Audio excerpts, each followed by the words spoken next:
Hello and welcome back. And I've decided to put a short segment in here specifically for the logical operators.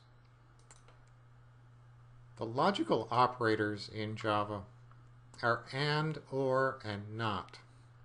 And these are used in English, but they're used poorly in English. But let's see if we can look at the logical behavior. So I will eat lunch if it's noon and I'm hungry. So this English phrase, it's noon and I'm hungry. So there's a left-hand side and a right-hand side. And the and is saying that both of those have to be true. It's noon and I'm hungry. That's when I would get to eat lunch. The logical or, if it's noon or I'm hungry, that means that if either of those are true, then I could get to eat lunch. So that's the correct interpretation of and or in English.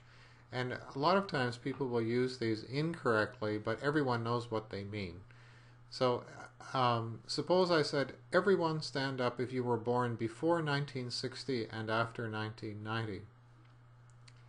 Well, there is no one who was born before 1960 and after 1990.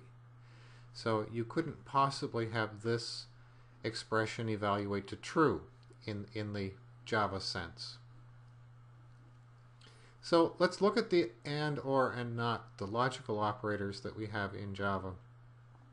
So these are the and operators, and there are two of them, and I'll tell you why there are two later on. This is the or. This two keystroke and one keystroke operator, those on your keyboard are just below the backspace, so it's shift backslash to get the or character. And the not operator is the exclamation point. All of the logical operators use Boolean operands and evaluate to a Boolean. So they only work on true-false values, and that's why they're called logical operators. So here's how they work. If A is greater than B and C is equal to 25, so both of those would have to be true in order for this expression to evaluate to true. So this is a relational logical expression with relational operators and a logical operator connecting them. So here's an or. If A is greater than B or C is equal to 25, if either of those are true, then we'll go in and execute the body of this. And here's not. If not A is greater than B. This is a little bit silly because we could have written if A is less than or equal to B and had the same thing. But sometimes it makes sense to express the condition in the way that you want it to be thought of in the application. So sometimes if we're checking for A is greater than B and we want to do something if that's not true. So not inverts the logic. Not true is false, not false is true. Let's look at all of the possible combinations for using these operators. So Booleans are the operands all the time.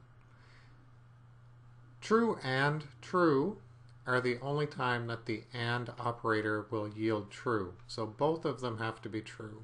All of these other combinations will yield false. For the or, false is the only time that the or operator would yield false. All of the other combinations of or are true, including true or true. So if both of them are true, still you have at least one of the other. So it evaluates to true. These are called the truth tables. The simplest truth table for the not operator is the simplest truth table is for the not operator. Not true is false and not false is true.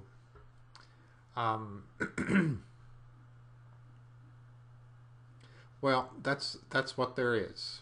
These are all of the combinations of true and false for the and, or, and not.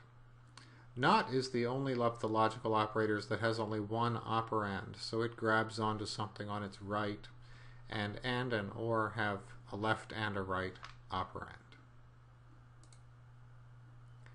Okay, when I first started this, I showed you that there are two AND operators and two OR operators. So here are the two logical AND, and here are the two logical OR operators. And the difference between them is a short circuit behavior. So these operators, the two keystroke operators, are the ones that you would use most of the time, and unless you have a good reason not to. Now let's look at what the short circuit behavior is. If you're using the AND operator and you have false on the left, you know the answer. Without looking at what's on the right, you know that the answer is going to be false, because false and anything is false. So for efficiency, you don't need to evaluate whatever's over here if you have false on the left. The same thing happens for OR. If you have true on the left, then you don't need to evaluate what's on the right. Because true or anything, it doesn't matter what comes over here. If you have true on the left, you know the answer. So the only time you would really need to use the no short circuit operators is if there's something going on the right and you need it to happen. And this is called a side effect. It has nothing to do with evaluating the veracity or the truthness of the expression. We already know that the truthness is determined in these cases just by looking at the left-hand operand. But let's look at this one. If A is greater than B, so we have 10 is greater than 6. That's true. And now we have true on the left of an OR. So if it's a short circuit OR, we will not go over to the right-hand side and evaluate it. And here's the side effect. There are lots of possible side effects, but the one that we know about right now is we could increment a variable on the right-hand side. So in this case, B would not get incremented because the left-hand side evaluated to true and the operator short-circuited and did not go and increment the B as part of evaluating the right-hand side. If you use this operator, then it will not short-circuit.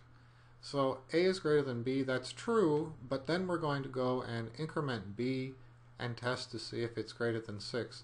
The test won't make any difference because we already know that this whole thing is going to evaluate to true. But the incrementing of B will make a difference. So let's be sure that you understand there is no difference in the logical determination of the expression's veracity or true and falseness. It's a question of whether to evaluate the right-hand side.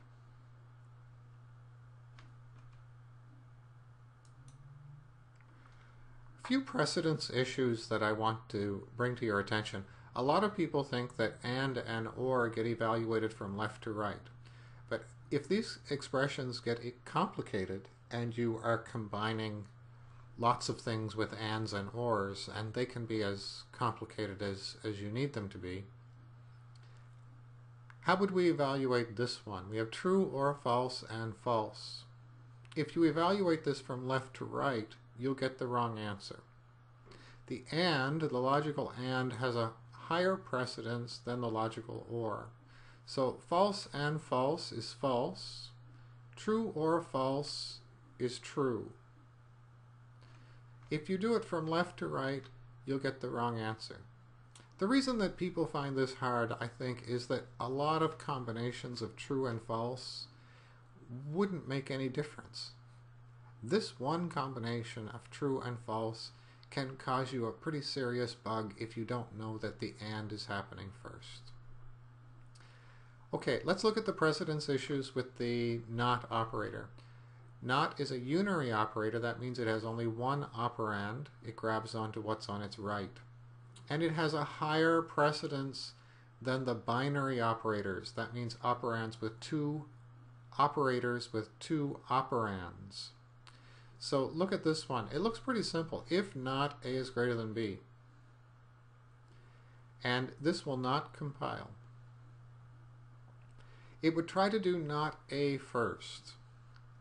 But A is not a Boolean. And not will only work on a Boolean. So the error message here would be, I can't evaluate not A. It's not exactly what the error message will be. So most of the time when you see the not operator used with relationals, you will see the relational operator being forced to happen first using the parentheses. So if we're looking for not A is greater than B, then you have to force the relational to happen first. And that can be a sticking point. Unary operators have a very high precedence in general, in all languages. So if you're having trouble getting something to compile, make sure that you check out whether you're applying a unary operator to something that you don't intend to, like this one. Here are some practice ones. Evaluate the relationals first, then evaluate the logicals, and these will all evaluate to true or false. I would encourage you to do these with a pencil and then go and type them in a little program in Eclipse. You could just do a system out print line and put this in it and see if it prints out true or false. It's really simple to ask the machine what the answer is to confirm that you're doing the logical operators correctly. Okay, I told you this would be short. Logical operators have Boolean operands and they evaluate to a Boolean all the time. There are 3 of them, and, or, and not. And I put a note in here. In Java there is actually a very obscure logical operator. It's the hat operator. And it's exclusive OR, where one side must be true and one side must be false to evaluate to true. And it's almost never used, and most textbooks in Java don't even mention that it exists. But I like to say there aren't any more, there never will be any more, and it gives you confidence that we've covered everything we need to. And I couldn't do that here by talking about these 3 unless I said, oh, by the way, there is this one that no one ever uses, exclusive OR. You might find some place where you could use that. I don't think in all of these years I've ever used it. Okay, short-circuiting. We looked at the short-circuit behavior with and OR, and those operators are a little bit more efficient. Well, sometimes they're a lot more efficient depending on what's on the right-hand side. And those are the ones that you should be using unless you have a very specific need to force the evaluation of the right-hand side. I got tired and didn't type that apparently. And the precedence issues. Not happens first. It's a unary operator, high precedence. Relational operators, then and then OR. So and has precedence over OR, and that's the one that people mostly don't do correctly. Okay, well, we'll move quickly to doing stuff that will give you some tools for solving some more interesting problems.